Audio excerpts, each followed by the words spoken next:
ਉਹੀ ਪਲਟਾਉਣੀਆਂ ਪੈਣੀਆਂ ਨੇ ਇੱਥੇ ਮੁੱਲਾਂ ਨੂੰ ਯਾਦ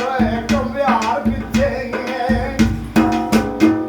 ਆਏ ਜੀ ਇੱਥੇ ਮੁੱਲਾਂ ਨੂੰ ਯਾਦ ਕੰਬਿਆਰ ਪਿੱਛੇ ਜ਼ਾਤਾ ਐਨੂੰ ਪਲਟਾਉਣੀਆਂ ਪੈਣੀਆਂ ਨੇ ਫੇਰ ਕਿਚ ਵਿਗਿਆਨ ਦੇ ਭਾਈ ਕੁੱਤਿਆਂ ਦੇ ਧੋਣਾ ਐਨਾ ਵਾਉਣੀਆਂ ਪੈਣੀਆਂ ਨੇ ਫੇਰ ਚੜ ਕਹਿੰਦੇ ਦੇ ਦਿਨੋਂ ਕਦਮਤ ਲੱਗੀਆਂ ਤੋੜਨਾ ਬਾਣੀਆਂ ਪੈਣੀਆਂ ਨੇ ਹਜ਼ੂਰ ਮੈਂ ਪਹਿਲਾ ਹਿੱਸਾ ਛੱਡ ਕੇ ਉੱਥੋਂ ਸ਼ੁਰੂ ਕਰਨ ਲੱਗਾ ਜਿਸ ਵੇਲੇ ਸਾਰੀਆਂ ਗੱਲਾਂ ਕਹਾਣੀਆਂ ਸੁਣ ਸੁਣਾ ਕੇ ਪਹਿਲਾ ਹੀ ਕਦਮ ਥਲ ਵਿੱਚ ਰੱਖਿਆ ਸੱਸੀ ਨੇ ਉੱਥੇ ਸ਼ਹਿਰ ਦੀ ਡੀਪ ਪਈ ਸ਼ਹਿਰ ਨੇ ਕਿਵੇਂ ਲਿਖਿਆ ਹਾਲ ਹਾਲ ਪੁਕਾਰਿਆ ਪਹਿਲਾ ਹੀ ਕਦਮ ਥਲ ਵਿੱਚ ਰੱਖਿਆ ਤੇ ਥਲ ਦੀ ਜ਼ਮੀਨ ਹਾਲ ਹਾਲ ਕਰਨ ਲੱਗ ਪਈ ਕਿਵੇਂ ਹਾਂਜੀ ਹਾਲ ਹਾਲ ਪੁਕਾਰਿਆ ਉਹ ਥਲ ਮਾਰੂ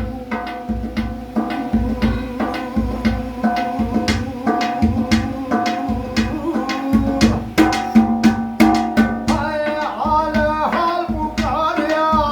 ਥਲ ਮਾਰੂ ਜਦੂ ਆਉਣ ਵਾਲੀ ਐ ਸੱਸੀ ਥਲ ਦੇ ਵਿੱਚ ਕਹਿੰਦਾ ਸੜੀ ਹੋਈ ਐ ਮੈਨੂੰ ਵੀ ਸਾੜਦੇ ਸੀ ਓਏ ਅੱਗੇ ਸਾੜਨੇ ਆ ਮੈਂ ਕਿਸੇ ਗੱਲ ਦੇ ਵਿੱਚ ਨਹੀਂ ਤੂੰ ਚੱਲਿਆ ਯਾਰ ਤੇ ਹੋਈ ਚੱਲੀ ਓ ਪਈ ਚੱਲ ਪੁਦਾਮ ਦੀ ਇਹ ਚੱਲ ਦੇ ਵਿੱਚ ਉੱਜੜ ਗਈ ਸੱਸੀਆ ਜਿਰਾਂ ਪਿਛੋਂ ਬਸੀ ਓਏ ਮਤ ਗਈ ਐ ਜੱਟ ਪਲ ਦੇ ਵਿੱਚੋਂ ਤੇਰਾ ਫੁੱਲ ਗੁਲਾਬ ਗਰਮਾ ਗਿਆ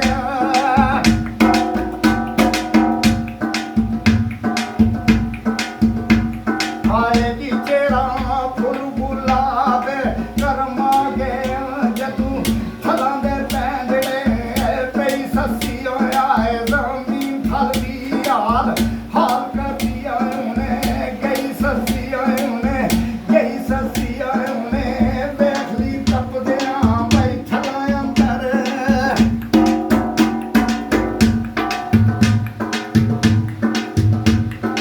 ਆਏ ਉਹਨੇ ਵੇਖ ਲਈ ਟੱਪਦਿਆਂ ਬੈਠਲਾ ਅੰਦਰ ਕੁਝ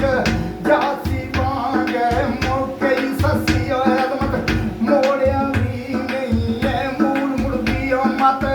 ਇਸ਼ਕ ਜਵਾਨ ਤੂੰ ਲਈ ਸੱਸੀ ਇਸ਼ਕ ਨੂੰ ਵੀ ਆਪਣਾ ਵਾਦਾ ਯਾਦ ਆਇਆ ਜਿਹੜਾ ਤੇ ਦੇ ਘਰ ਕੀਤਾ ਸੀ ਮੈਂ ਦੀ ਰਾਹ ਗਵਾਂ ਦੇ ਚਾੜ ਖਾਰੇ ਤੇਰੀ ਥਲਾ ਤੇ ਜਾਂਦੇ ਟੁਕਾਂਗਾ ਮੈਂ ਉੱਥੇ ਸ਼ਹਿਰ ਦੀ ਰੀਤ ਪਈ ਸ਼ਹਿਰ ਨੇ ਕਿਵੇਂ ਲਿਖਿਆ ਹਾਜੀ ਮਗਰੂ ਇਸ਼ਕ ਨੇ ਆਣੇ ਆਵਾਜ਼ ਦਿੱਤੀ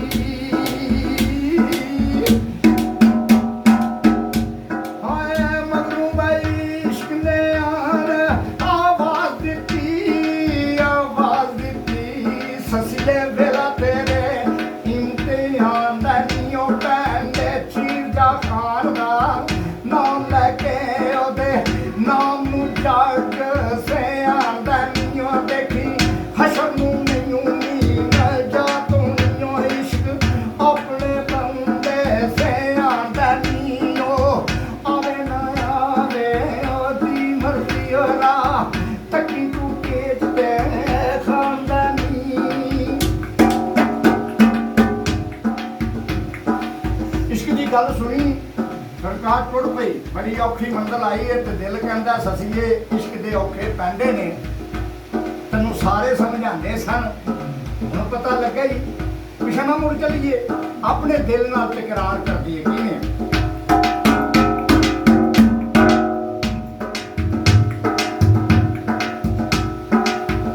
ਪਿੱਛੇ ਆਟ ਦਿਲਾਂ ਵੇ ਸ਼ਿਕਰ ਦੁਪਹਿਰ ਹੋ ਗਈ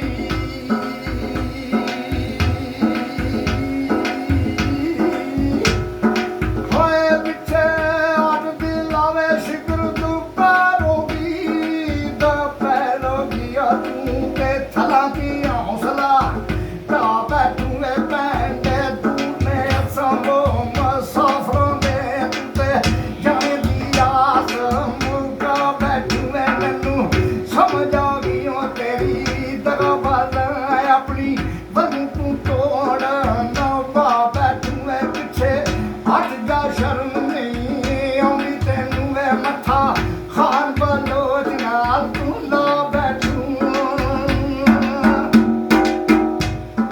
ਸਰਕਾਰ ਟੁਰ ਪਈ, ਬੜੀ ਔਖੀ ਮੰਜ਼ਲ ਆਈ, ਰਸ ਖਾ ਕੇ ਜ਼ਮੀਨ ਉੱਤੇ ਡਿੱਗੀ। ਜਦ ਹੋਸ਼ ਕੀਤੀ, ਮਾਂ ਦੀ ਗੱਲ ਯਾਦ ਆਈ। ਨਿੱਕੇ ਹੁੰਦਿਆਂ ਮਾਂ ਕਹਿੰਦੀ ਹੁੰਦੀ ਸੀ, ਧੀਏ ਔਖੇ ਵੇਲੇ ਰੱਬ ਨੂੰ ਯਾਦ ਕਰੀਦਾ। ਉਹ ਕਿਹੜਾ ਰੱਬ ਹੈ ਜਿਹਨੂੰ ਮੈਂ ਜਾ ਕੇ ਮਿਲਾਂ? ਰੱਬਾ ਜੇ ਕੋ ਪਤਾ ਹੋਵੇ ਤੇਰੇ ਕੋਲੇ ਮੈਂ ਆਪ ਆਵਾਂ, ਜੇ ਤੇਰਾ ਐਡਰੈਸ ਯਾਦ ਹੋਵੇ ਮੈਂ ਤੈਨੂੰ ਚਿੱਠੀ ਲਿਖਾਂ। ਸੋਚਦੇ ਆਸ਼ਿਕ ਤੇ ਫਕੀਰ ਨੂੰ ਰੱਬ ਆਪਣਾ ਐਡਰੈਸ ਦੱਸਦਾ। ਆਸ਼ਿਕ ਤੇ ਫਕੀਰ ਨੂੰ ਰੱਬ ਆਪਣਾ ਐਡਰੈਸ ਦੱਸਦਾ। ਸੋਚਦੇ ਰੱਬ ਦਾ ਐਡਰੈਸ ਯਾਦ ਆਇਆ। ਨਾ ਕੋਲ ਕਲਮ, ਨਾ ਕਾਗਜ਼, ਨਾ ਸ਼ਾਹੀ, ਮਗਰ ਥੋੜੀ ਜਿਹੀ ਰੇਤ ਸਾਫ਼ ਕੀਤੀ, ਉਂਗਲੀ ਦੇ ਨਾਲ ਰੱਬ ਦਾ ਐਡਰੈਸ ਲਿਖਦੀ ਹੈ। ਕਿਵੇਂ ਲਿਖਦੀ ਹੈ? ਬਾਮ ਕਾਮਰ ਸੇ ਮੌਲਾ ਦਾ ਖਾਨਾ ਕਾਬਾ ਹੁਸੈਨ ਸਿਦਰਤੁਲ ਮੁਰਤਹਾ ਮਕਾਮ ਬਿਲ ਹਕ ਤਸੀਲ ਹਦੀਸ ਜ਼ਿਲਾ ਕੁਰਾਨ ਬਾਬ ਸੀਲਾ ਮੁਰਸ਼ਿਦ पाक मार्फत मोहम्मद मुस्तफा को मिलकर रब्बे आलमीन को मिले। रब का एड्रैस लिखिया, अगे अपने दुख तहरीर करती। रब ने चिट्ठी लिखी है किवें? हाजी आले मुर्गा डूब गए, तू जाना है जी जो कुछ होई बीती है मेरे पार पावे मेरे बार की तन्नू है